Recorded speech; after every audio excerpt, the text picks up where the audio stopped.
Bienvenue au podcast du bruit à mes oreilles.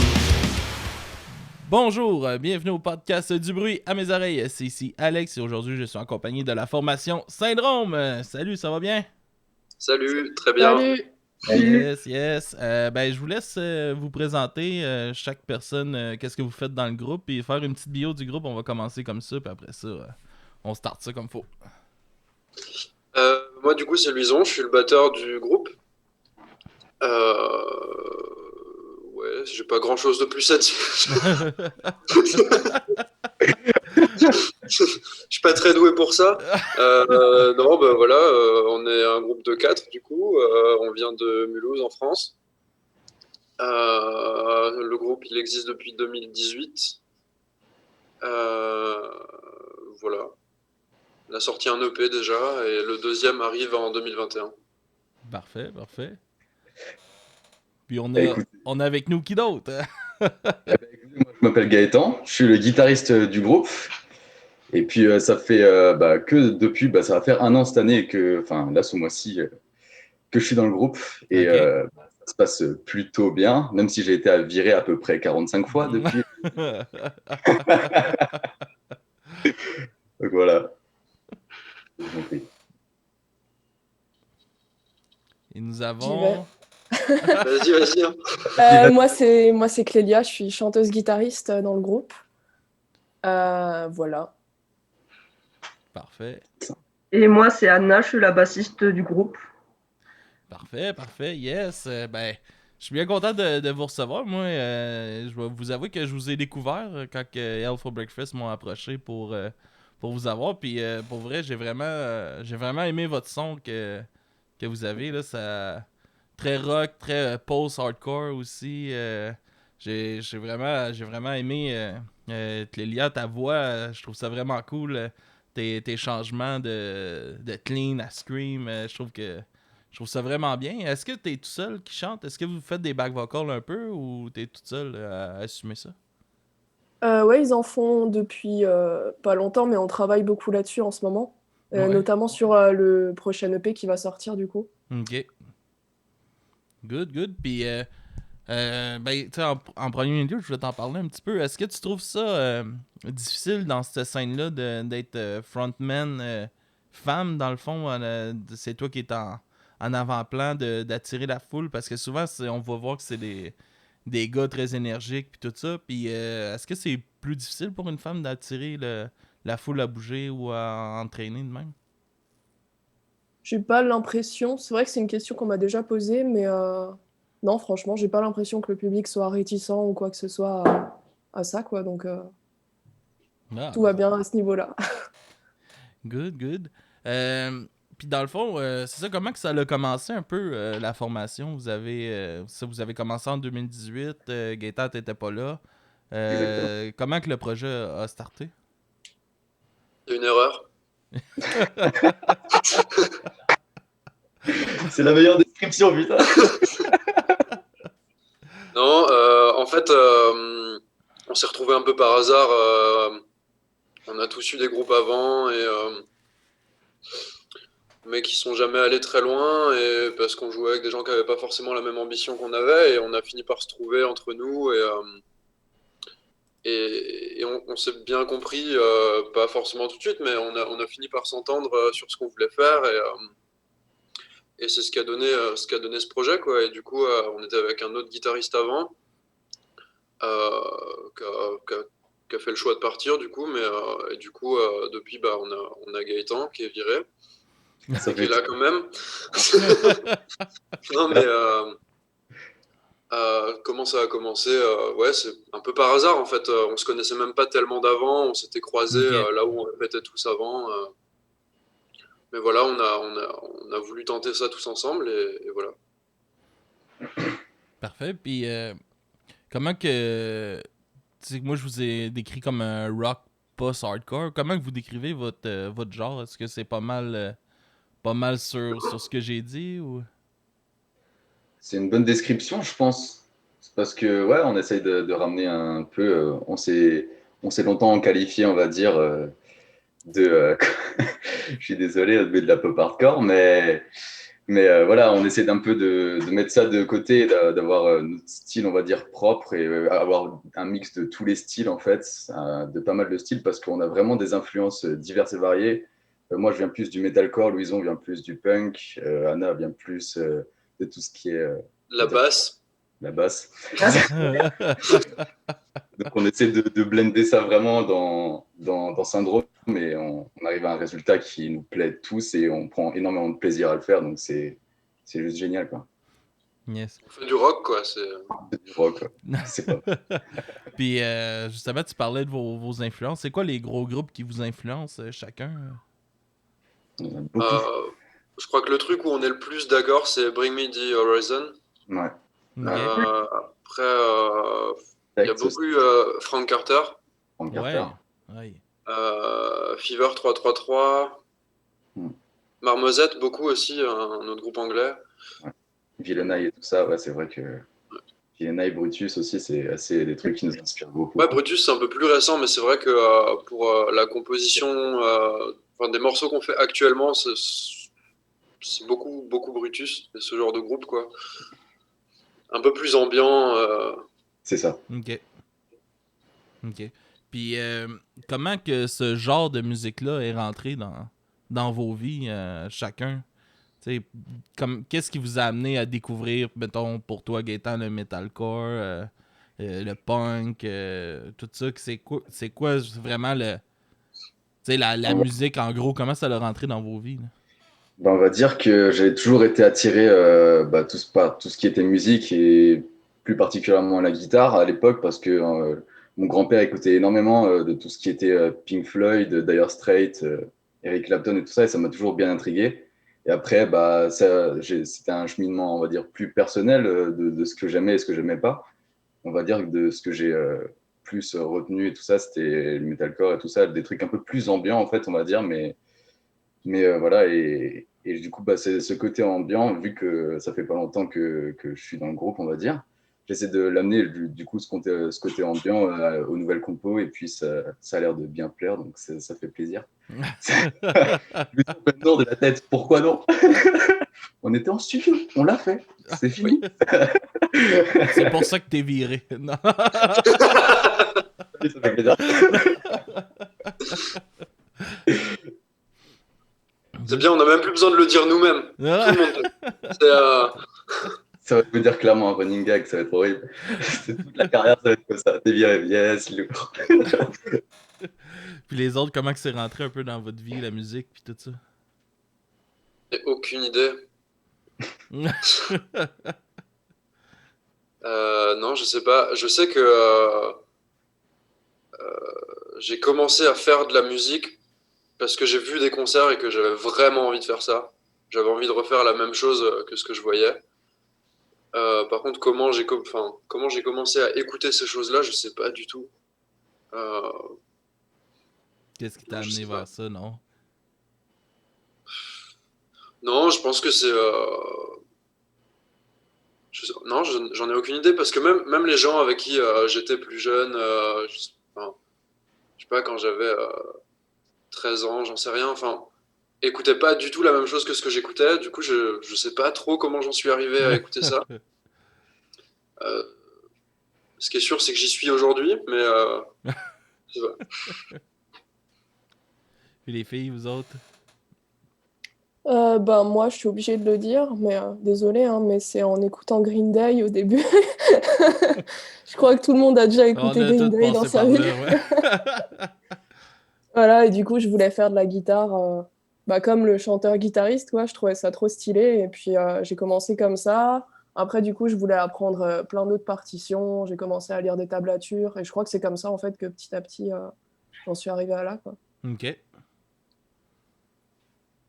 Pour moi, toi? c'est à peu près la même chose. C'était juste que je voulais faire. J'ai une de mes grandes sœurs, elle jouait aussi de la basse. Ok. Et j'ai voulu faire pareil qu'elle. Et j'ai commencé comme ça. Et ça a continué. Pas pareil que Clélia, je lisais les tablatures et j'essayais de jouer, d'apprendre. Et de fil en aiguille, après, on rencontre d'autres personnes, on écoute de nouveaux styles, ils nous proposent de nouveaux groupes. Même entre nous, on écoute, on se partage des morceaux. Ouais. Voilà. Moi, tu sais, moi, comment que le punk est rentré dans ma vie, moi, c'était... Je me rappelle, moi, j'ai une différence d'âge, mettons, de 8 ans avec ma grande sœur. Puis elle, moi, j'avais 5 ans, j'ai commencé à écouter du Bérurier Noir. Puis c'était ça que j'écoutais constamment. Ma mère, elle capotait. Là, à 5 ans, son petit assis en arrière dans l'auto. « mets la cassette de Béru, mets la cassette... » Ma mère, elle tripait pas, mais ça a tout le temps été comme ça. Fait que moi, c'est de cette façon-là. Puis toi, t'as parlé un peu plus tôt que tu sais, les shows que vous alliez voir, puis tout ça. Est-ce que vous vous rappelez de votre premier show que vous êtes allé voir? Ah là là. Moi, oui, totalement. C'était, je devais avoir 14 ans et c'était un groupe avec lequel on travaille maintenant. C'était Smash Hit Combo. Ah ouais? C'était mon premier groupe. J'ai cru que j'allais mourir. C'était trop cool. Ah, ça rentre au poste. Et là, vraiment, mais on va dire le vrai déclic, je pense que j'ai eu quand j'ai pris conscience que je voulais faire ça de ma vie. Je pense que c'était, il y a un truc qui s'appelle, du coup, près de chez nous, qui s'appelle la Foire au Vin. Et il y avait Massisteria. Il y avait qui encore de Dark Enemy, Slayer et tout ça. Et c'est vraiment quand j'ai vu Massisteria, ce qu'ils dégageaient sur scène, ce qu'ils arrivaient à faire avec la foule. Et je me suis dit, c'est ça que je veux faire de ma vie, en fait. C'est vraiment avoir cette interaction-là. Et voilà. N'est-ce pas? Putain, moi, c'était Stupéflip. La première fois que je suis allé dans une salle de concert, c'était pour voir Stupéflip. Et c'était la claque dans la gueule. J'ai pas compris. J'ai commencé devant de la scène. Je me suis retrouvé au fond de la salle tellement les gens arrêtaient pas de bouger. Je sais pas, j'avais 14, 15 ans, je crois. Et juste, c'était fou. Ouais, c'est intense, ces premiers spectacles. Ouais. Les premiers spectacles qu'on voit, là. Et vous, c'était quoi, les filles? Alors moi, j'ai beau essayer de me souvenir, je ne sais plus. Je pense que vraiment, un des premiers concerts, ça devait être à la fête de la musique dans notre ville, quoi. Après, le vrai concert comme ça dans une salle, franchement, j'en ai vu tellement, j'ai traîné ma mère partout, je l'ai saoulée avec ça. Donc je sais plus vraiment ce que c'était, quoi. Et pour toi, Anna? C'était la même chose. Il y avait une petite salle de concert à côté de chez moi et j'y allais. Et le premier gros concert que j'ai pu voir, c'était Smash Hit Combo aussi. Et pareil, je comprenais rien du tout. Tu commençais au milieu, tu finissais derrière ou tout devant, ça dépendait, mais voilà. Avec quelques coups de poing sur la gueule. C'est la routine.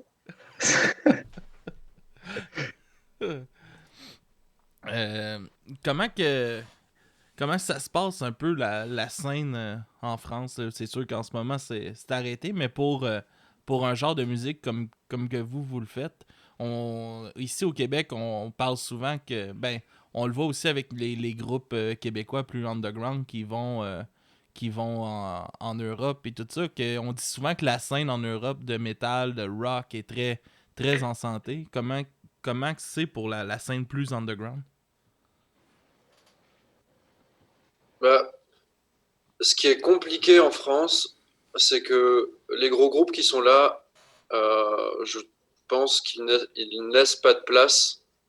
Enfin, c'est leur place et ils y restent. Et il y a pas, ça manque beaucoup de renouvellement. Ok.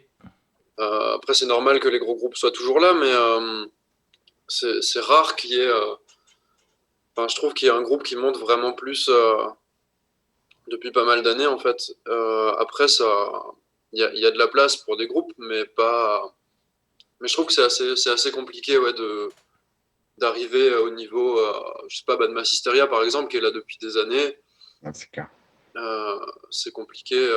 On a eu la chance de jouer avec eux, mais c'est pas. Ouais, c'est pas si évident d'arriver là déjà, je trouve. C'est assez compliqué de se faire une place en fait là-dedans. Ok.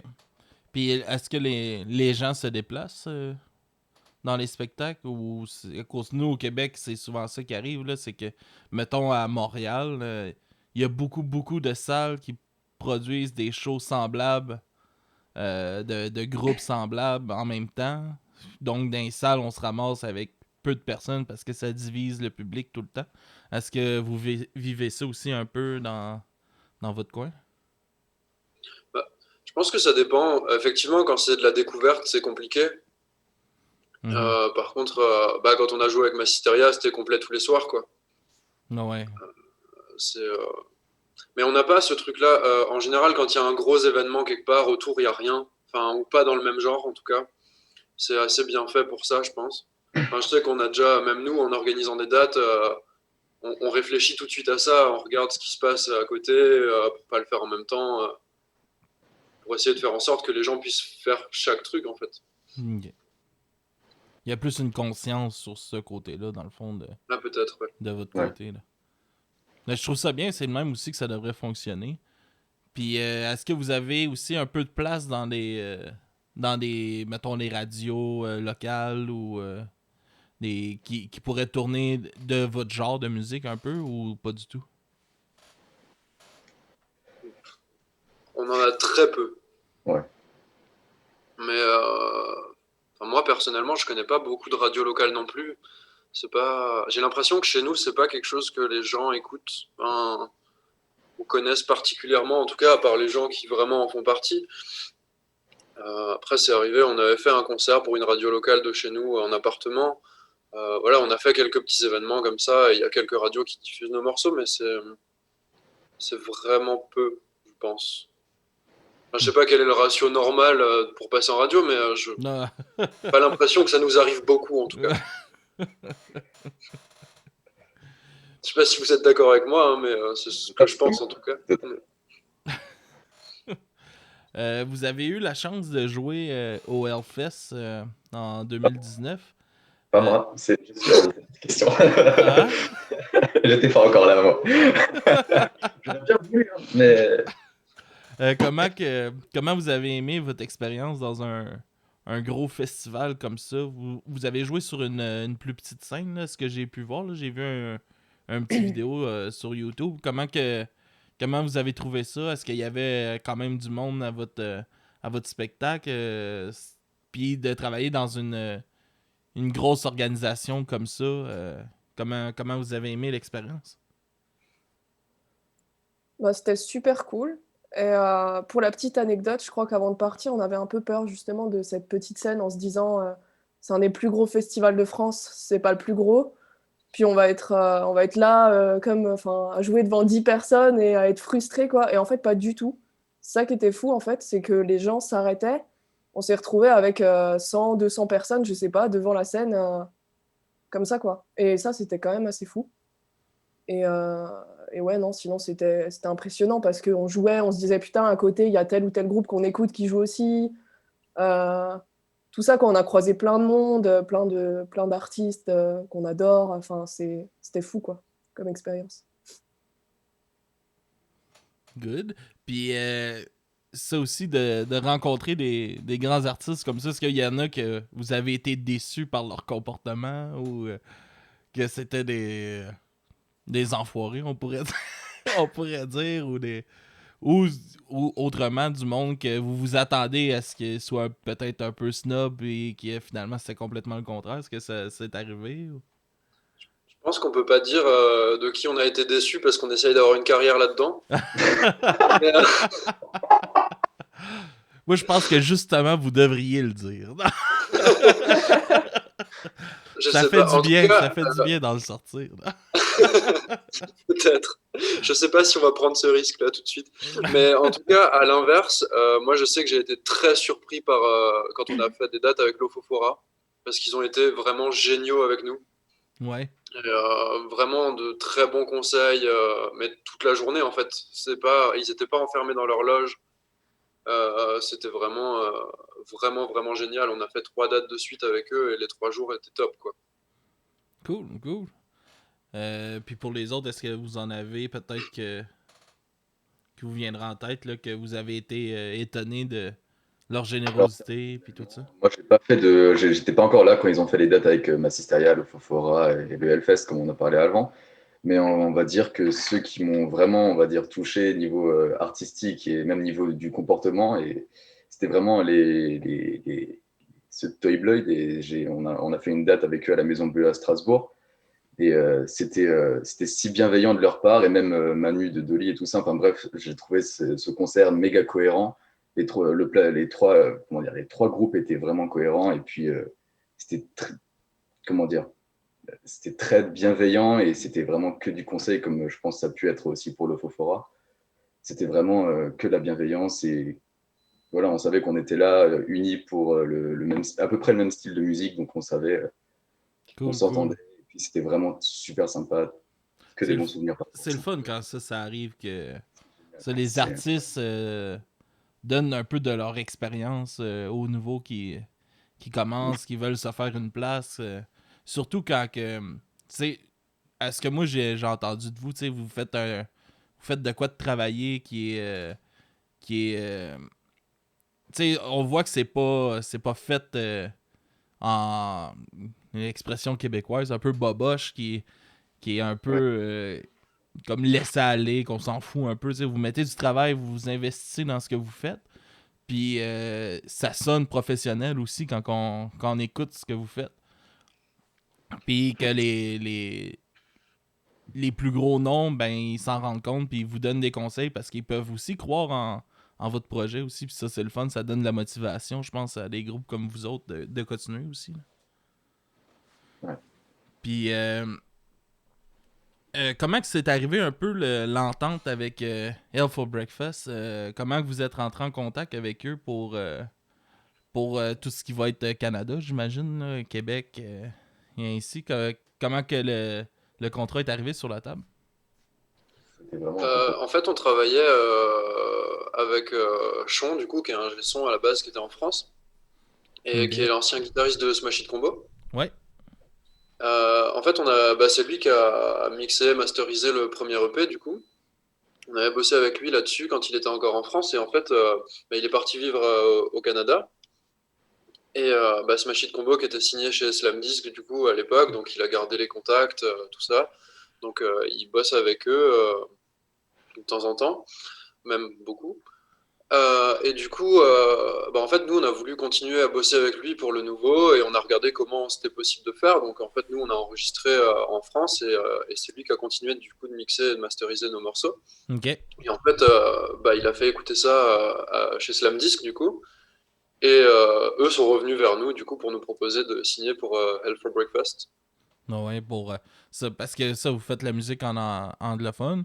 C'est Donc, ça. avec Slam 10, c'est sûr que ça n'aurait pas pu fonctionner. Mais c'est le fun qu'il ait parti cette bannière-là en plus. Puis, c'est tellement une belle équipe en plus. Ils travaillent tellement fort pour leurs artistes. Puis, les pousser le plus possible. Là. Vous allez être en bonne main ici. En tout cas, là, moi, j'ai cette impression-là. Là. Pour l'instant, ça se passe très bien en tout cas. Ouais, puis c'est ça qui m'ont. Sima, qui s'occupe un peu de votre vos relations de presse, elle m'expliquait que c'est avec eux que vous avez aussi fait un changement dans votre nom, dans le fond, dans la façon de l'écrire. Pourquoi vous avez décidé de faire ça? Bah, nous, on y pensait déjà avant. On pensait ne jamais le faire par contre, parce que le nom commençait à être un peu partout et on avait un peu peur de le changer. Euh, mais du coup, quand eux sont venus vers nous pour nous parler de ça, on s'est dit bah ouais, ok, on le fait, c'est le moment de le faire avant de signer chez eux. Et voilà, et du coup, on a réfléchi on voulait pas vraiment changer le nom du coup. Euh, Parce qu'au bout de 2 ans, c'est compliqué.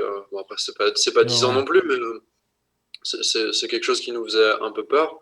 Donc, on s'est dit de changer l'orthographe, c'est cool, ça nous permet de nous l'approprier un peu plus, ce nom. Mhm. Et voilà comment c'est arrivé, quoi.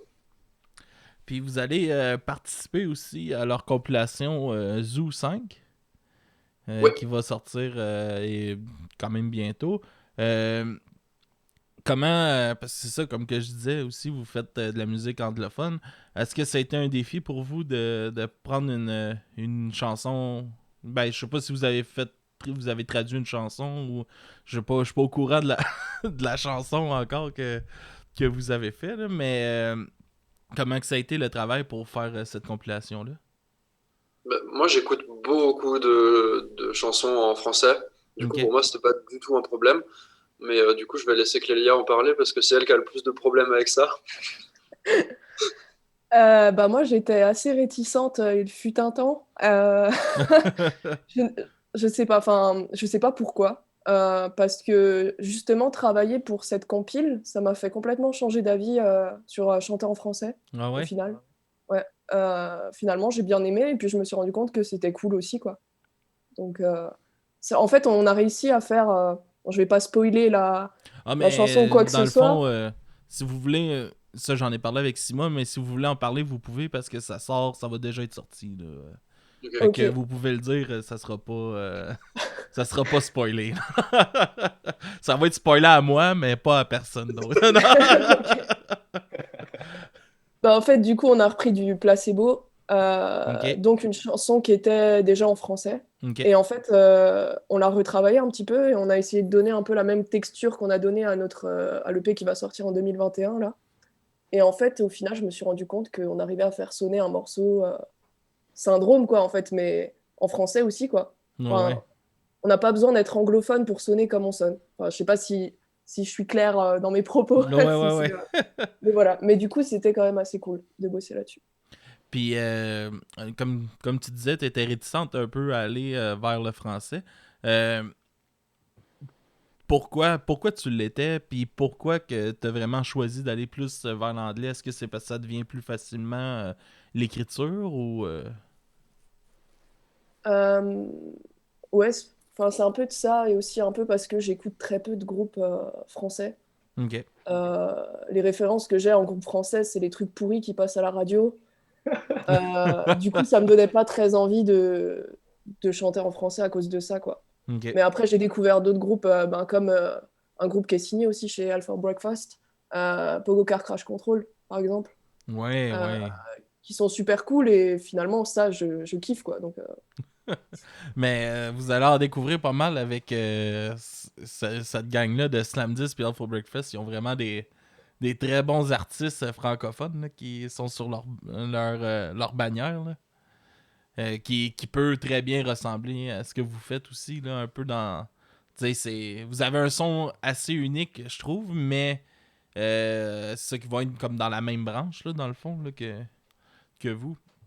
Vous avez fait un clip pour la chanson Lost Forwards. Comment que ça s'est passé, un tournage comme ça? C'est quand même un clip assez professionnel. Comment vous avez aimé ça? Ça s'est bien passé parce que Gaëtan n'était pas là. Nickel. J'adore Syndrome. Euh, bah, je crois que c'était notre premier gros tournage. Enfin, en tout cas, pour ma part, c'était vraiment le premier. Euh, c'était vraiment cool. Enfin, du coup, on en a refait depuis, dont un qui sortira au début 2021. Mais non, c'était vraiment cool. C'est la première fois qu'on bossait avec Brice Inker, du coup, qui est réalisateur de clips et batteur chez Smash Hit Combo. Ok. Vraiment décidé de beaucoup bosser avec eux. Ouais, hein? Il nous quitte jamais. Non, mais c'était super cool. On l'a rencontré sur ce tournage, enfin, ou peu de temps avant pour en discuter, quoi. Mais c'était vraiment, vraiment cool. Et c'était pas si compliqué finalement. Je crois que, ouais. Good. Puis vous avez fait aussi un playthrough un peu comme mode COVID Fight Back. Comment que cette idée-là vous est venue de faire ça? Alors, c'était. En fait, je pense que c'était vraiment quelque chose qu'on avait en tête depuis longtemps. Et puis, justement, le déclic, ça a été vraiment quand on a dépassé les 15 000 vues, on a dit on va faire un truc justement pour remercier. Et puis, je pense que ça a été la meilleure idée qu'on ait pu avoir pour remercier tout le monde. Et puis, voilà, montrer comment le morceau se joue, comment chacun interprète le morceau. Et puis, ça a été superbe. C'était super à tourner. Voilà, c'était. Et puis, même le rendu, on trouve que ça défonce. Donc, c'est génial. Ah ouais, j'ai trouvé ça vraiment cool à regarder. J'ai vraiment aimé ça. Puis aussi votre autre vidéoclip, là, Lost Forwards, j'ai vraiment trouvé ça cool. Euh, comment que comment que vous trouvez ça de travailler, tu sais, comme Anna puis Gaëtan, vous avez dit que Smash It Combo était dans les premiers bands que vous avez vus. C'est comment de travailler avec des bands, ces personnes-là que vous avez un peu admirées un certain temps? Bah, c'est super gratifiant finalement parce que on se dit que ces personnes-là, au début, on les admirait, c'était vraiment des gens qui pouvaient nous inspirer, que ce soit dans la musique ou voilà. Et là, travailler avec eux, en fait, on s'aperçoit d'une certaine évolution dans la musique et c'est juste génial. Et maintenant, voilà, avec Sean, avec Brice, avec même les autres membres du groupe, on est souvent en communication. Et puis, moi, des fois, j'arrive pas trop à réaliser que genre, c'est des gens, quand j'avais 15-16 ans, j'allais à leur concert et puis j'étais là, genre, waouh, c'est trop stylé ce qu'ils font. Et là, on travaille avec et c'est juste génial. Puis pour toi, Anna? Bah, ça montre qu'on a passé un certain cap aussi. Ouais. On se dit, bon, bah, pareil que Gaëtan, on les voit quand on était gamin, on se dit, ah, c'est trop bien ce groupe, on a les musiques sur le portable. Et 10 ans après, bah, hop, on va les voir. Et puis on est tous contents. Mais moi, ça m'est surtout arrivé par rapport à l'Ofofora. Quand j'ai su qu'on allait faire la première partie, j'étais heureuse parce que j'écoutais encore ça quand j'étais au collège, lycée, et puis même encore maintenant. Et après, jouer avec eux, du coup, faire leur première partie, en partie travailler avec eux. Donc Ah j'étais ouais. vraiment contente. Ah, c'est sûr que ça doit faire un cool feeling à l'intérieur là, d'arriver et de travailler avec des personnes que tu admires. Puis que eux s'investissent dans ton projet aussi. Là, c'est ça qui arrive aussi. Là. Puis comment se passe un peu la composition dans le groupe? Est-ce que vous arrivez chacun avec des idées ou vous composez vraiment ensemble? Alors, on va dire que la plupart du temps, on va dire 80% du temps, j'arrive avec une idée de morceau. On répète, j'envoie souvent le projet par mail et on l'écoute chacun de notre côté. Et quand on arrive en répète, on le réécoute une fois pour bien avoir les idées au clair. Et puis ensuite, moi, j'ai l'impression qu'on fait un peu des Lego, en fait. On prend chaque partie, on essaie de les décaler, on regarde qu'est-ce qui se passe, chacun aussi compose ses parties, on essaie de trouver d'autres intensités, on va dire. Louison compose ses parties drum comme ça. Et en fait, souvent, on fait tourner un même morceau plusieurs fois. Comme ça, Anna aussi a le temps de choper sa ligne de basse. Louison aussi, en même temps, fait la composition des fils de drum et tout ça.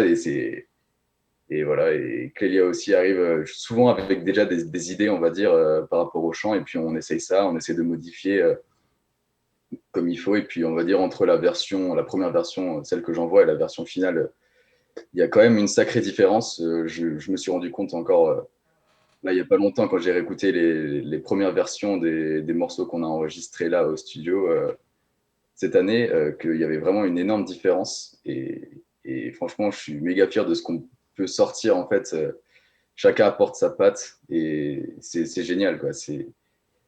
Voilà. Je ne sais pas ce que vous en pensez, mais moi, j'aime bien. Puis, Là, c'est vrai qu'il y a beaucoup de travail sur la structure, ok. vraiment. Souvent, les riffs, ça va assez vite. Enfin, pour les drums, la basse, la guitare, ça va assez vite. Après, c'est vraiment la structure où, Comment qu'on où- monte la chanson, quelle partie va être où. c'est ça. Faut aussi de On faire quelque essaie chose plein de choses. qui va être fluide dans les changements d'agressivité puis de choses plus passives, là, on pourrait dire aussi. Là. Ouais, c'est vraiment là-dessus qu'on passe beaucoup de temps. Ok. Euh, et en général, pour le chant, c'est souvent à la fin quand le morceau est fini, ou alors si vraiment on a une partie qui est faite, là, Clélia, elle bosse sur le chant, Hmm. Ok. sur le texte, et voilà. C'est quoi qui va t'inspirer, Clélia, pour tes textes puis tout ça? Est-ce que c'est des choses que toi tu vis, c'est des choses que tu as envie de dénoncer? Ouais, en général, c'est plutôt des expériences personnelles. Pour l'instant, je dénonce pas grand-chose. Je reste assez dans ma bulle. Ok. Euh, Après, là, je commence petit à petit à essayer d'écrire, de faire des histoires, pas perso, du coup, de m'inspirer de quelque chose d'autre. Un peu comme si j'allais écrire un film. J'ai des images en tête, des trucs qui peuvent se passer, Ok. que j'espère qu'on pourra mettre en scène dans un clip. Ce serait cool. Et voilà, en ce moment, j'essaie plus d'écrire comme ça. Ok. Puis à quoi qu'on peut s'attendre pour le prochain album côté son, texte, de quoi que vous allez parler dans ce futur album là, qui s'en vient, ce futur EP? Je pense que le mot, c'est sombre. Sombre? Ouais. Ouais. En fait, on a essayé en fait, de diminuer ce côté plus violent, mais rendre ce côté sombre un peu plus présent et un peu plus ambiant, en fait, on va dire. Que ce soit dans les sonorités ou bien même dans le texte. C'est quelque chose, on va dire, c'est plus une atmosphère qu'on a essayé de créer, une atmosphère, comme tu as dit, plus sombre et plus ambiante, en fait. Good, cool. Euh, je vais vous demander un peu aussi, c'est comment s'est passé votre premier show avec Syndrome. Gaëtan, je vais te laisser y aller après. Je vais laisser les autres. Est-ce que vous vous rappelez de votre première gig que vous avez fait en tant que Syndrome? Ouais. Comment que ça s'est passé? En vrai, plutôt bien. Ouais, pour moi, ça va, c'était plutôt cool. C'était dans un petit bar. Il y avait pas mal de monde, c'était cool. Euh, J'en ai pas beaucoup de souvenirs, mais je pense que le son était pourri. Et, Ah, ça. ça arrive souvent. Hein? T'arrives à une place, puis tu regardes le kit de son, t'es comme, on joue là-dessus, nous autres. non, mais là, je crois qu'il y avait vraiment le minimum qu'il fallait et c'était un peu compliqué, mais je crois que ça s'est bien passé. Cool. Moi, j'organise un peu des shows une fois de temps en temps dans mon coin, puis il y avait un bar que je bookais, puis ça me fait juste penser à ça. Qu'est-ce que tu dis? C'est une place qui devrait pas avoir de show, mais une fois de temps en temps, ils veulent en avoir un, là. Puis je me rappelle, moi, il faut que je loue tout l'équipement parce qu'ils ont strictement rien. Puis la première fois que je faisais ça, un show, là-bas, je plug les affaires, puis les bands commencent à faire leur soundcheck, puis tout le monde pogne des chocs. Tout est mal groundé dans le... Tout le monde pogne des chocs des micros ou des choses comme ça. C'est tellement désagréable. Ça vous est sûrement déjà arrivé, des choses comme Ouais, ça. ça arrive, Là. ça. Ça fait pas du bien, là. Un petit choc sur de lèvres. Ou... T'es que là, t'es obligé d'acheter des mousses pour mettre dessus les SM58 puis tout ça. Ouais. Toi, Gaëtan, comment que ça s'est passé ton premier show avec le groupe? Est-ce que t'avais un stress particulier de Alors, performer comme il faut? on va dire que mon premier show, bah, déjà, c'était quoi? C'était en janvier 2020. Ouais, c'était ça. Et c'était aussi dans un style de bar, on va dire, voilà, comme ça. Et je me suis dit, bon, bah, c'est bien pour commencer, quoi. C'est assez petit. Et puis, voilà, je savais qu'on avait bien taffé en répète. On sortait de résidence en plus, donc on savait qu'on était calé, même niveau jeu de scène et tout ça. Donc, on savait où est-ce qu'on allait. Et en fait, j'ai eu très, très vite confiance aux trois autres directement. Et, du coup, bah, c'était bien, on s'est tout de suite bien entendu et j'ai tout de suite été en confiance par rapport au show live. Et puis, après, on a enchaîné jusqu'au premier confinement, quoi, on va dire. Non. Puis, Ouais, comment, euh, com- comment vous pourriez m'expliquer un peu c'est quoi un show de Syndrome? Comment ça se passe? Comment ça se déroule durant un de vos spectacles? Ouais. Il y a quelque chose de très important, c'est que si tu es près de Louison, il faut éviter les crachats qui volent. Oh là là. Quel enfer. Ce qu'elle dit pas, c'est qu'elle elle se tourne pour me cracher dessus, quoi. Ah ouais? Je me suis étouffée, c'est arrivé une fois. Tu m'as déjà craché dessus aussi, Célia. Ah voilà, ça balance, ça y est, ça balance. Fait que tu sais, Gaëtan, faut que tu fasses attention. Non, non. Clairement, prendre un kawaii, un parapluie, quelque chose. Mais c'est ça, c'est quoi l'énergie un peu d'un de vos shows? Comment que ça se passe dans la foule? Tu sais, quand on va vous voir, on peut s'attendre à quoi un peu? En fait, on va dire que c'est vraiment un mix de plusieurs ambiances. En fait, on essaie d'avoir une certaine cohérence tout au long du set, mais on essaie quand même de varier tout ce qui est ambiance. En fait, c'est tout de suite énergique. Bah, comme tu parlais avant de Lost Forwards, on arrive avec Lost Forwards directement on va dire que ça met directement dans le bain et ensuite on essaie d'enchaîner au mieux, avoir vraiment une cohérence et avoir un peu des changements d'ambiance, surtout avec les nouveaux morceaux là qui vont arriver. On essaie d'avoir quand même un truc qui tient, on va dire, en haleine tout au long. Et on va dire qu'il y a pas mal d'interactions quand même avec le public. Et ça, c'est toujours super sympa à voir. Même maintenant, on a fait des concerts alors qu'il y avait des formats assis. Le public était super réceptif. Donc ça Ça doit met être, quand même ça doit être confiance. spécial, votre genre de musique devant des gens assis. Ouais, c'était... Moi, je trouve que c'est pas le fait qu'ils soient assis le plus bizarre, c'était vraiment les masques et de pas voir les expressions des visages des gens, Ah en ouais. fait. Je trouve que c'est ça qui était vraiment le plus compliqué, parce qu'après des concerts dans des bars pourris avec des gens assis ou debout dans le fond, enfin on en a fait. Du coup, ça va, parce qu'on l'a déjà vécu, mais vraiment ne pas voir le visage des gens, c'est très bizarre. Puis, vous en avez fait combien des shows un peu en mode COVID, hein, comme ça? Et combien On a fait quoi? 4 concerts, je crois, depuis le premier confinement. Ok. Mais dont un, c'était un festival cet été, c'était vraiment... les gens n'avaient rien à foutre. Ah C'était un ouais. événement privé. Du coup, Comme s'il y avait jamais rien eu. Là. c'est ça. Non, mais Ah, c'est vraiment, on est arrivé dans un endroit où ça n'existait pas. Et ça faisait vraiment du bien. Ouais, hein, Euh, ça doit. Moi, j'étais allé en voir un aussi dans mon coin. Il y a eu un petit festival punk. Ça s'appelait le Micro Festi-Punk. C'était tellement bizarre parce que c'était extérieur, avec distanciation sociale, mais on pouvait être comme jusqu'à 4 dans un petit carré d'environ 6 pieds par 6 pieds. Puis on ouais. était 4 personnes dans... On était, en tout, on devait être, je pense, 150 personnes dans une grosse piscine municipale vidée. Oh. Il y avait en arrière du stage, les groupes c'était Mute, je sais pas si vous connaissez Mute du Québec, c'est un band de punk skate, ça fait une vingtaine d'années qu'ils roulent. Puis les Planet Smashers, qui est un groupe de ska, eux aussi ça fait 20-30 ans là, que ça roule là aussi. Puis il y avait une démo de skate en arrière du stage, dans la piscine aussi. En tout cas, c'était Drôle. assez étrange comme événement. Puis on avait peut-être, c'est ça, on était peut-être 150 personnes en tout.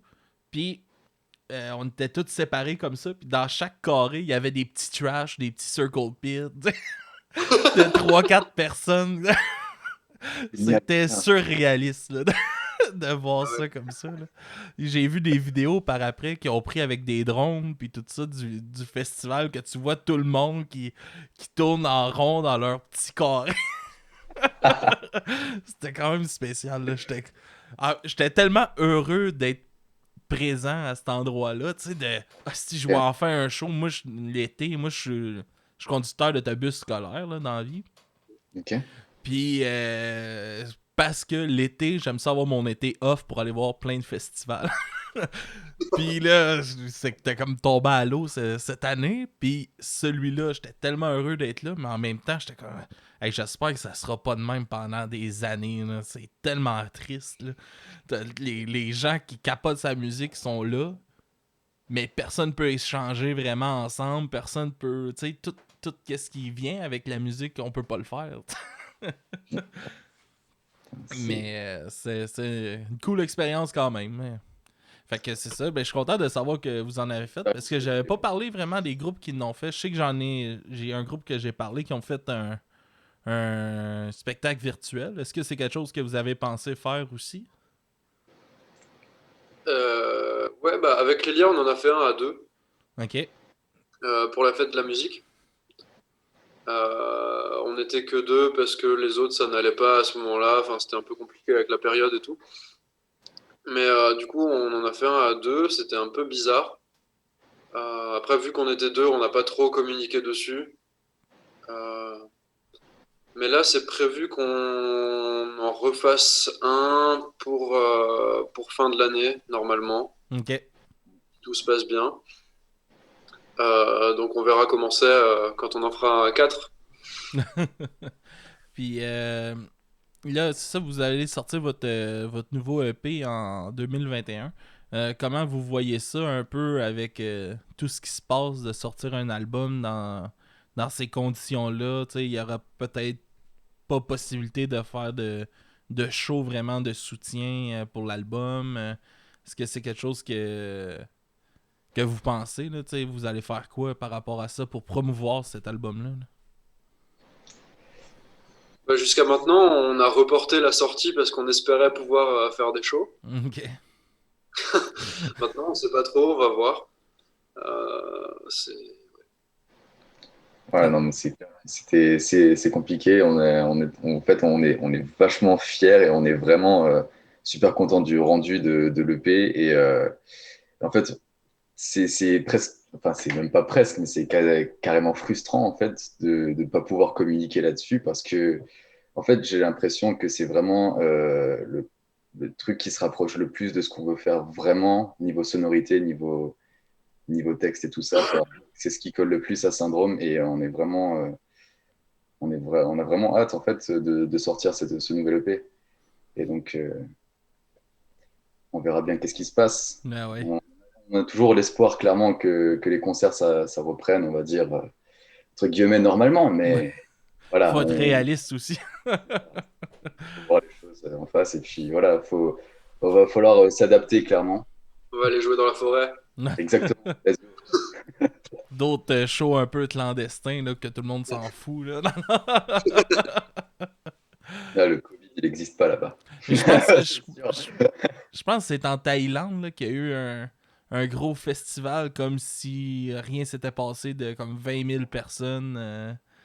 Ah Eux ouais. autres, là, ils s'en sont complètement crissés. Mais je pense que aussi fallait que tu amènes des preuves, par exemple, pour pouvoir y aller, là, que tu étais testé ou je sais pas trop quoi, calice, là, mais.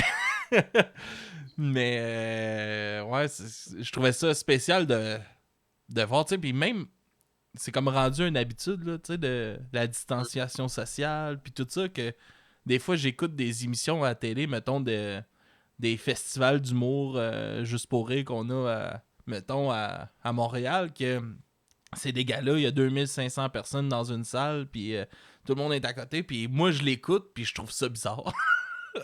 Puis c'est quelque chose qui a été enregistré il y a 2 ans, là, c'est complètement correct, là, mais c'est comme, c'est bizarre, tu sais, on peut plus faire ça, là, c'est...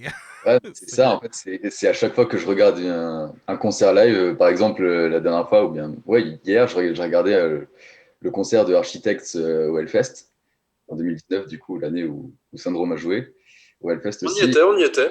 Bah, clairement, il j'avais était en fait- backstage, là, non? je sais, je vous hais pour ça, et c'est pas grave.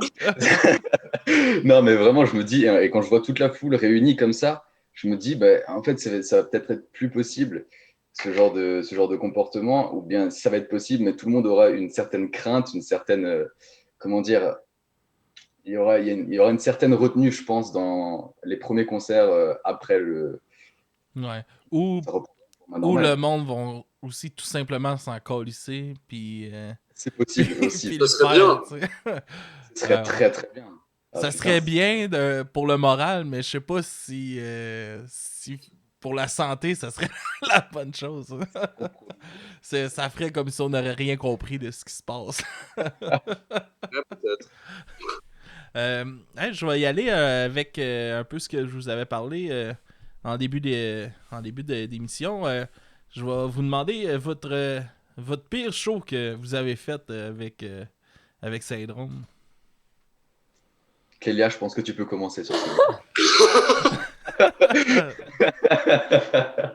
On va vraiment en parler de celui-là? J'avoue, peut-être pas nécessaire. Ah oui, c'est le plaisir, c'est ça qui est le fun. Bon. C'est les meilleures anecdotes. Non, non. Bah, on faisait un concert dans un genre de bar avec une petite scène. Tout se passait très bien, hein, il n'y avait pas de... Voilà, et avant de monter sur scène, je me sentais pas très très bien. Je sais pas, j'avais un peu envie de vomir et tout, mais je sais pas pourquoi, parce que honnêtement, j'avais rien, quoi. Enfin, tout était normal. Et en plein milieu de la chanson, parce que bah, en gros là, en fait, je sollicite beaucoup, du coup, plusieurs parties de mon ventre, ça contracte les muscles. Ah ouais. Euh, je, je me retourne vers Louison, je fais un signe de la main en mode ça va pas du tout. Je me baisse et je vomis juste devant sa grosse caisse. Je ne sais pas pourquoi ça m'est arrivé. Sur la Faut grosse caisse un savoir, peu. je n'ai pas arrêté de jouer de la guitare à ce moment-là. J'étais en train de vomir. Personne, le public ne se rendait pas compte de ce qui se passait. Je continuais de jouer. Et puis, on a fini la chanson. J'étais dans mon vomi. Tout allait bien. Pire concert, je crois. C'était Comme, horrible. comme un peu le chanteur de The Used, ça lui arrivait souvent que quand il commençait à un peu screamer, il vomissait. Trop demandant, là. Ah, ouais, ça doit. Ben, félicitations d'avoir fait ça sans arrêter, pour de vrai. Merci. Puis pour les autres, C'est... Bah, en parlant de malaise, du coup, on a joué au Hellfest. ouais. Première fois que j'y allais, en tant que musicienne et en tant que spectatrice, c'était énorme. Donc, on était sur la petite scène. Et il y avait peut-être un quart de la scène qui était ensoleillé. Ok. Et en fait, ce soleil-là, et je me suis tapé une insolation pendant tout le reste de la soirée. Ah non. Après, j'avais perdu du groupe. Donc voilà, ça c'était un des. Enfin, c'était pas un pire concert, mais c'était l'après-concert qui était pas super bien. Donc voilà. Good. Puis, je sais pas si les gars, vous avez quelque chose, vous autres, une histoire qui vous est arrivée ou. Bah, je pense que moi, le pire, c'est quand même celui où Clélia a vomi, parce que ça a été compliqué quand même. Euh, mais pour en citer un autre, un où Gaëtan était là, on avait joué à Ambérieu en Bugey, c'est pas très loin de Lyon. On a joué la veille. J'allais dire la même. C'était horrible, c'était en mars dernier là. On a joué en extérieur et c'était juste horrible. Il faisait froid. Je crois qu'on a tous passé le concert à se demander si on transpirait ou si juste on était mort de froid en fait. C'était vraiment horrible. En plus, on a tous joué avec nos instruments, entre guillemets, comment dire, nos backups, vraiment nos deuxième instruments. Parce qu'en fait, on s'est dit, mais en fait, si on prend nos instruments normaux, bah, pour demain, parce qu'on enchaînait du coup une date le lendemain, on s'est dit, bah, en fait, ça va être totalement déréglé et on préfère bah, dérégler l'instrument, le deuxième de instrument. soutien. Non, c'était Vraiment, compliqué. c'était compliqué, avec la condensation aussi.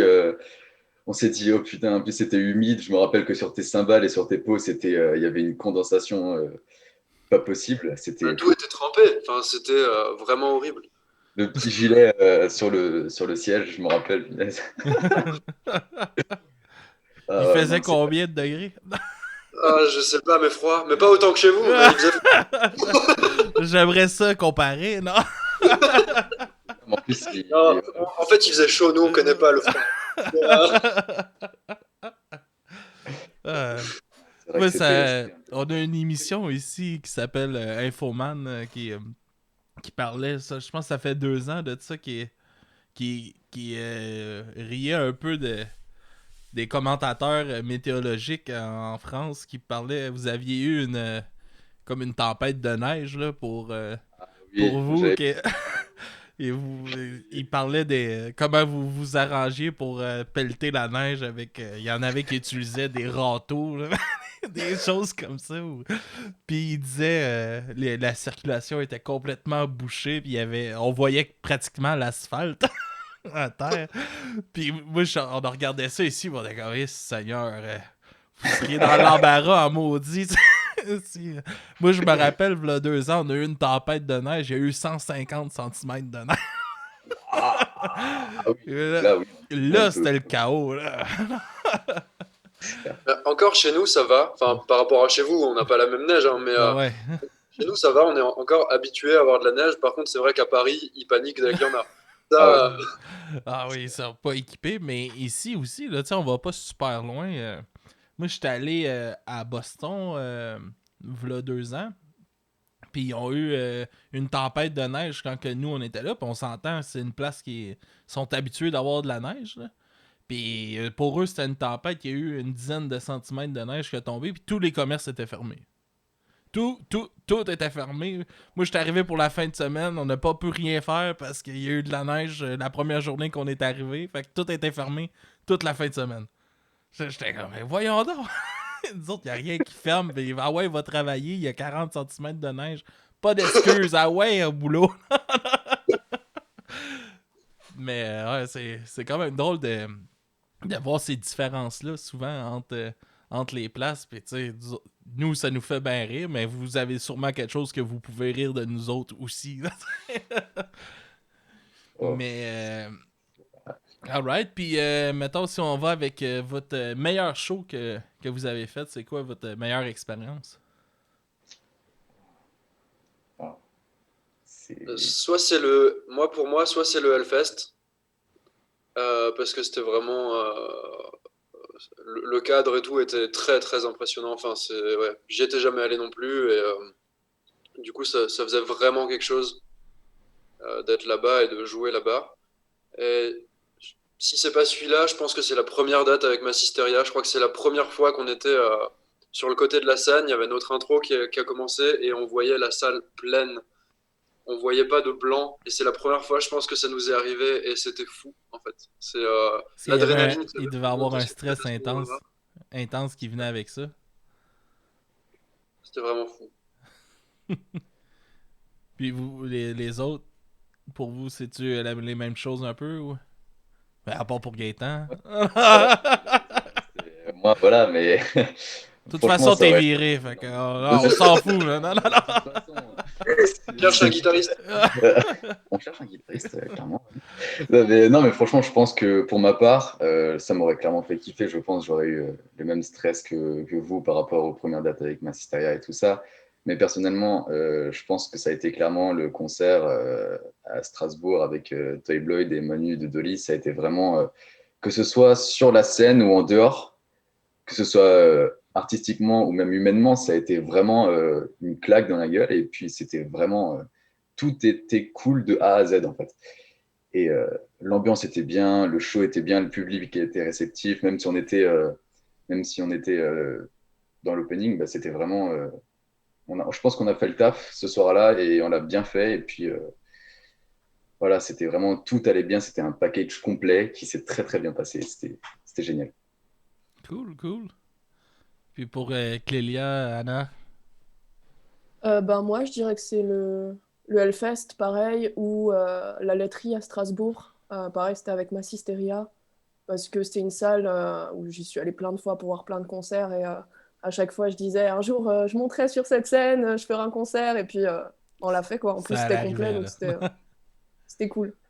Cool. Et pour toi, Anna? Pareil, Hellfest et première date avec Massisteria. Et il y a aussi les dates qu'on a pu faire avec le Fofora, mais c'était plus, comment dire, de jouer avant le Fofora. Je me suis dit, ça fait quand même un peu peur. Donc j'avais un peu la pression. En fait, à chaque fois qu'on joue avec un grand groupe, on a toujours cette petite pression derrière et puis on se dit, faut qu'on y arrive, faut qu'on se donne à fond. C'est le moment de montrer tout ce qu'on a, dans le fond. Là. Exact. Ouais. Ça. C'est cool. Ben, ça fait pas mal le tour de mes questions. Là. Ça fait pas mal 1 heure qu'on se jase tous ensemble. On va se laisser sur 2 chansons de votre premier EP. Je vous laisse aller avec ça, lesquelles que vous nous présentez. Bah, je pense, du coup, vu qu'on en a pas mal parlé, Lost for Words déjà. Parfait. Comme ça, les gens peuvent l'écouter maintenant qu'on en a parlé.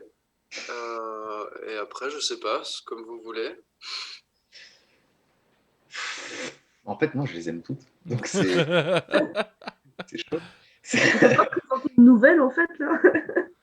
On peut pas sortir l'EP maintenant. Non, Faudrait me l'envoyer. Si c'est une nouvelle, faudrait me l'envoyer que je puisse le mettre au montage. On va dire que vu que, comme tu as dit avant, ce sera sorti, je pense que la reprise, elle peut être cool, quoi. Vu que oui, c'est ce qui écouter le morceau de Placebo, ouais. Exactement. Parfait. Fait qu'on va aller avec ces 2 chansons-là. Est-ce que vous pouvez un peu nous parler de Lost for Words, un peu de quoi parle cette chanson-là qu'on va écouter? d'une sombre histoire, une sombre histoire avec des sombres personnes, comme le montre ce clip. Je dirais que c'est un peu. Enfin, c'est ce qui m'est arrivé avec mes histoires d'amour qui ont un peu mal tourné. Et en fait, c'est plus une. Comment dire? C'est plus une critique en fait de ça, de comment on vit en fait, comment on consomme un amour de nos jours. C'est-à-dire un peu comme on consomme les choses. C'est assez. Je te prends, je te jette, machin, avec toutes les applications de rencontres, tout ça, c'est plus humain en fait. Enfin, c'est comme ça que j'étais à cette période-là. Et puis du coup, j'ai voulu faire une chanson là-dessus pour dire, au final, on s'en fout, tout le monde sort avec tout le monde couche avec tout le monde. Il n'y a plus de véritable amour. Et du coup, c'était un peu un cri sur ça. Parfait. Voilà. Fait qu'on va se laisser là-dessus. Je vous laisse plugger un peu vos réseaux sociaux. Puis si jamais votre concert qui s'en vient aussi virtuel, comment qu'on peut se procurer des billets pour ça. Puis... Okay, je vous laisse plugger ça. Alors, je sais pas du tout s'il y a des billets pour le live, mais normalement il sort le 24 décembre. Donc je sais pas si le podcast sera déjà sorti à ce moment-là ou pas. Mais voilà, et sinon nos réseaux, c'est Syndrome écrit SXNDRXM. Et normalement on nous trouve un peu partout, Twitter, Insta, Facebook. Parfait. Fait que, merci beaucoup d'avoir pris le temps de venir jaser avec moi aujourd'hui, mais en cette soirée pour vous et ce matin pour moi. Ça fut super plaisant puis super belle découverte. J'espère que ce qu'on vient de faire là va vous aider un peu à vous faire découvrir un peu plus au Québec. Ça vous valez la peine d'être entendu, je pense. Vous avez un bon son différent, puis vous amenez quelque chose de nouveau. Fait que je suis vraiment content de vous avoir parlé, puis au plaisir de vous croiser dans un de vos shows au Québec quand que vous allez venir faire votre tour par ici. Merci beaucoup. Yes, sir. Merci à toi. Merci. Fait que merci tout le monde, puis on se laisse sur les 2 chansons de Syndrome, et on se voit la semaine prochaine. Bonne semaine à tous.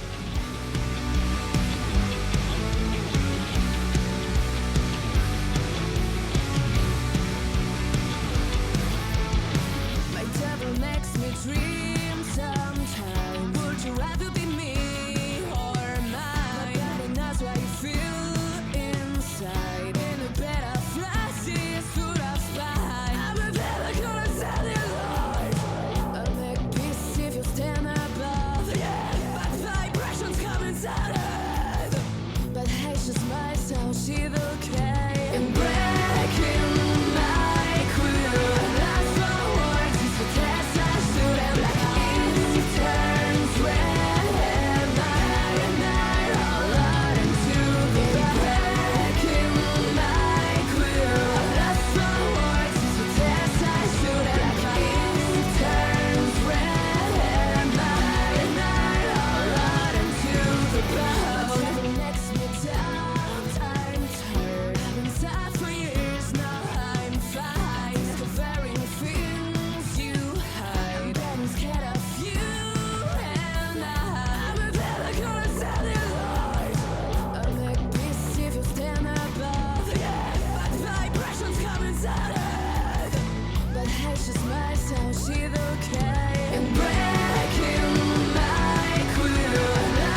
pensées qui glacent la raison.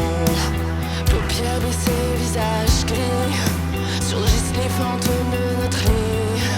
On ouvre le loquet de la grille du taudis qu'on appelle maison. Protège-moi de mes désirs, protège-moi de mes désirs, protège-moi de mes désirs, protège-moi, protège-moi.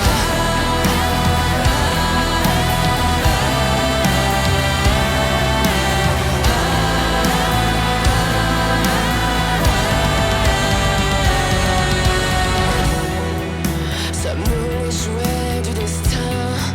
Souviens-toi des moments divins, planant éclatés au matin. Et maintenant nous sommes tous seuls, perdus le rêve de s'aimer, le temps où on n'avait rien fait. Et nous reste une vie pour pleurer. Et maintenant nous sommes tous seuls.